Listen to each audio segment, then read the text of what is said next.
All right. If anybody wonders, at least on these C6 transmissions, how come it seems like every time you buy one of these aftermarket chrome pans, they leak? Well, I'm going to tell you why. This is a factory pan. It's a shallow factory pan from a 73 Lincoln. You can see how they've nicely centered the holes. Every hole is centered on the rail there, even on the corners, nice and centered in the middle of the flange. And it's like that consistently all the way around. Focus. See that? They're all centered, even the corner ones. Now you come over to this aftermarket one, and what do you see here?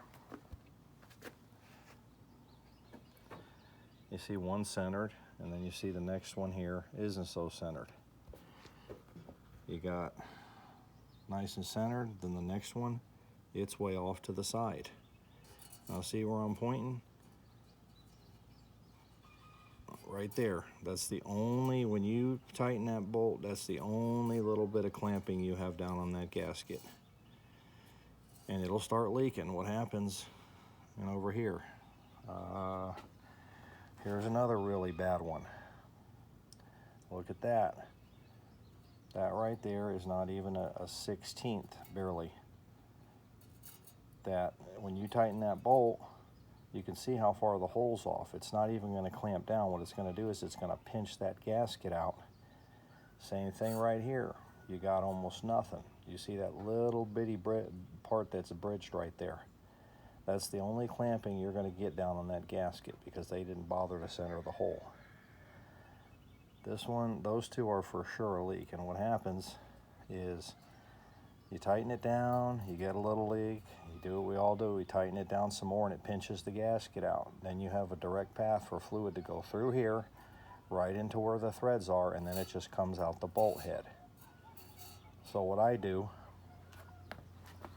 what I'm doing to remedy this,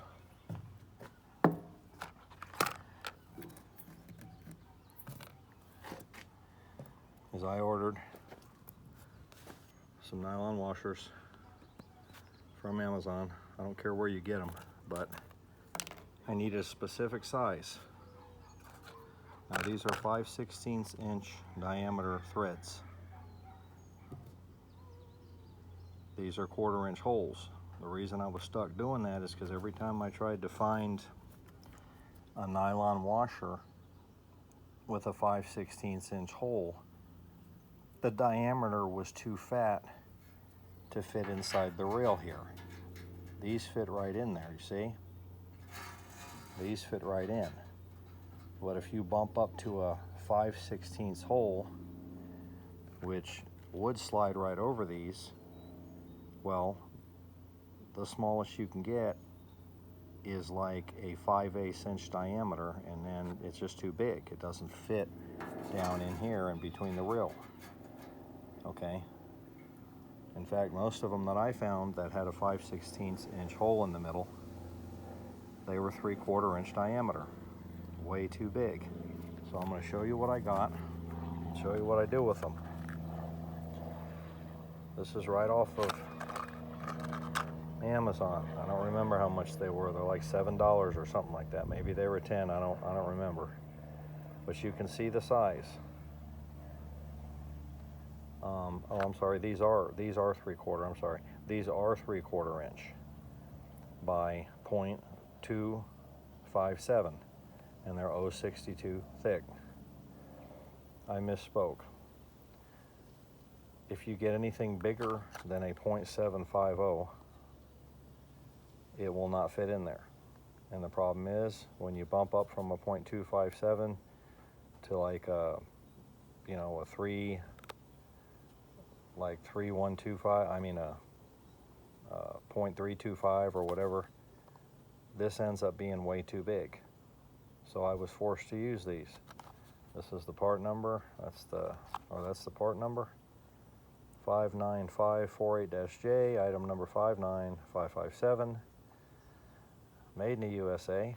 I was happy to see that. At least I know I probably got real nylon. So here's what I do with them.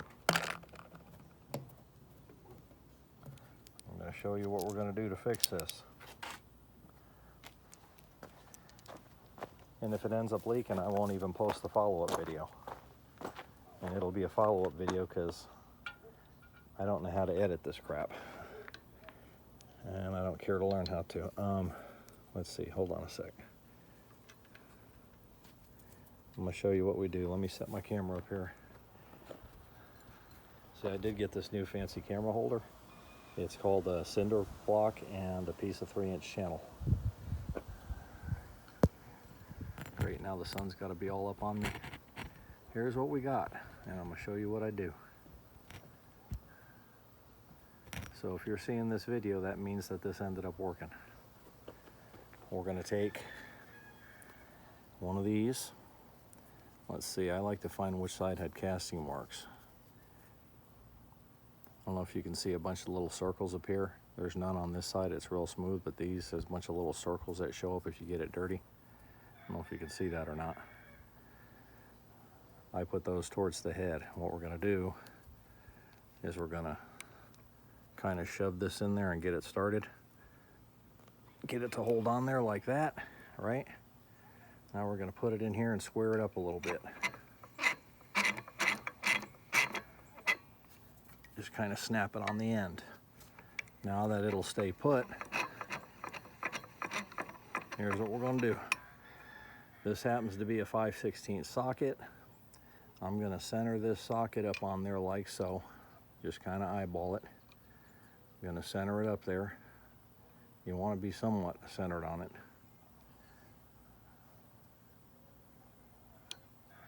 Now we're gonna tighten this down. There we go, pretty centered. Send it home. There you go. Now at this point, don't push real hard or you'll cut the center of the nylon gasket out. So this is what you got. Hope y'all saw that we have pressed it all the way down. Now we're gonna take this out. Boom, there you go. That's what you end up with. Okay? And this nylon supposedly could handle up to, I don't know, 230 degrees before it starts getting funky and doing weird stuff. Now we're going to do one more. Making sure I can. All right, like I said, I'm going to dirty this up and see which side has those little circles. There they are, little circles. You can see them on there. I'm going to put that towards the head. Shove it on there to get it started. Now we're going to take this, put it in here. Hold on. Put it in here and snap that on there so we're not fighting it. Now we're going to take this socket again, put it on the end here best as we can, get it started, center it up pretty good. It's a little tolerant, but not much. It'll kind of self-center. Now here we go. Sink it home, send it home.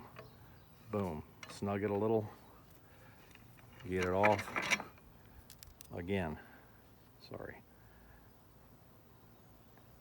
Again, that's what you want to end up with. A tight fitting nylon seal.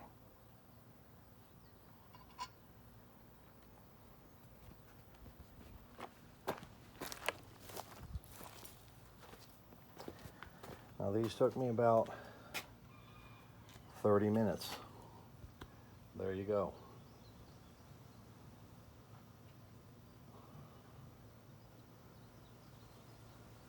That's the whole set of them. And if you're seeing this video, that means that I did it and it successfully worked. And one more thing real quick. I'm trying to keep this video at 10 minutes. Real quick, I'm going to show you the gasket I got off of eBay. Now you're welcome to go to Jags or Summit or whatever and get yourself one of their fancy gaskets. for a similar price as eBay. The problem is, when I went to get one, it was like $19 for shipping.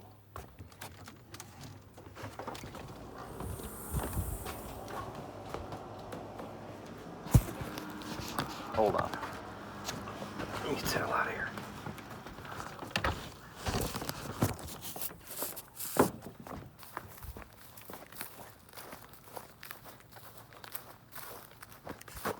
All right.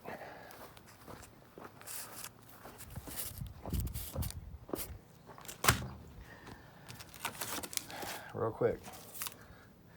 Here this is. It's a double thick. It has a metal core. I mean, it says it's double thick. Sure doesn't look thick to me. But it has a thin metal core in there. It's got the Printo seal crap on it.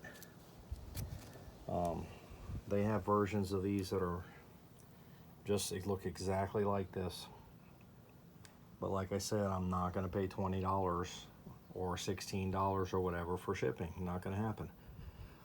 I got this on eBay for about $26, $28, and the shipping was free. You know, and it was here in like 4 days. Don't ask me who the hell that brand is. It's blah, blah, blah, blah, blah, blah, blah, blah. You decipher it. But I would suggest probably get yourself a good gasket for your pan. And then do the bolts like I was just showing. And you'll probably be okay. The only other way I know of to do it, and there are some people who do this, is they just glue the hell out of it. They don't even use a gasket. They do like they do these days on all the cars from the factory, and they just use this industrial strength. Like Ford has this dark gray stuff, and when it dries, it's like tire rubber. It's super strong, but the problem is it makes a big mess. If you get any of that up in your transmission and it breaks off and gets in your shift body somehow, it can do bad things. So, you know, if you glue it, it'll never leak again. But the problem with gluing it is wait till it comes time to get it off. You're going to need like 2 crowbars and a friend to help you. And you're probably going to bend the flange on the pan. So that's what I'm trying, man. If it works a week from now, I'll have a follow-up video attached to this one and tell you how it worked.